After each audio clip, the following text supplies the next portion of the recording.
కొమరంభీం ఆసిఫాబాద్ జిల్లా సిర్పూర్ నియోజకవర్గం పెంచకల్పేట్ మండలంలోని ప్రాణహిత నది తెలంగాణ సరిహద్దు మహారాష్ట్ర ఆనుకొని ఉన్న ఆదివాసీ ప్రాంతాలైన మారుమూల ప్రాంతాలైన గుట్టలలో దట్టమైన అడవి ప్రాంతంలో మోర్లిగూడ, జిల్లెడ, కమ్మర్గాం, గుండెపల్లి, నందిగామ గ్రామాల గత 77 సంవత్సరాల నుండి నివసిస్తూ జీవనోపాధి గడుపుతున్నాం.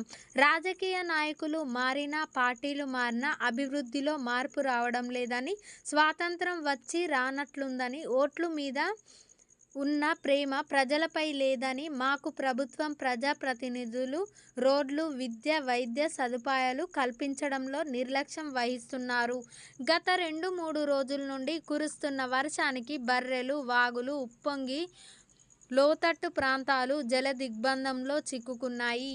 మోర్లిగూడ నుండి మండలానికి, గ్రామాలకు వెళ్లడానికి రహదారులైనటువంటి రోడ్లు నిర్మాణాలు సరిగ్గా లేకపోవడం వలన బర్రెలు ఉప్పొంగి ప్రజలకు రాకపోకలకు ఇబ్బందులు కలుగుతున్నాయి.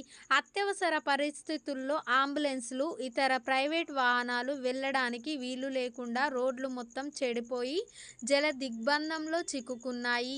ఆదివాసీ, గిరిజన ప్రాంతాలైన ప్రజలు బిక్కుబిక్కుమంటూ ఇళ్లలో కాలాన్ని వెళ్లదీస్తున్నారు.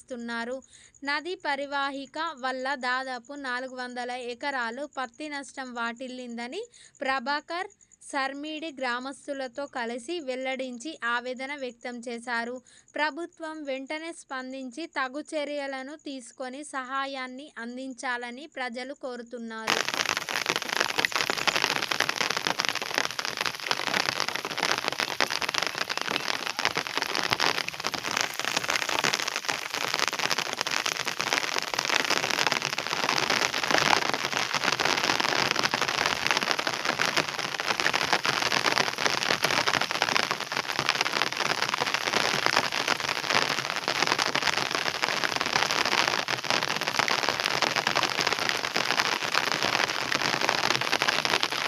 గ్రామ పంచాయతీకి సంబంధించి తేలపల్లి శివారు, జిల్లెడ గ్రామ శివారు, మర్లిగూడ శివారు దాదాపుగా 150 ఎకరాలకు పైగా నష్టమైంది.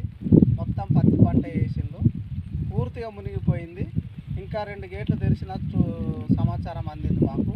ఇంకా రేపటికైతే మొత్తానికి 400 ఎకరాల దాకా నష్టం జరిగే ప్రమాదం ఉన్నది. ఈ ప్రాంతాలకి, ఈ మారుమూల ప్రాంతాలని ఖచ్చితంగా ఈ పంట నష్టాన్ని ప్రభుత్వం వారు ప్రత్యేక శ్రద్ధతో నష్టపరిహారం చెల్లిస్తారని మొర్లిగూడ గ్రామ ప్రజలు విన్నవిస్తున్నారు.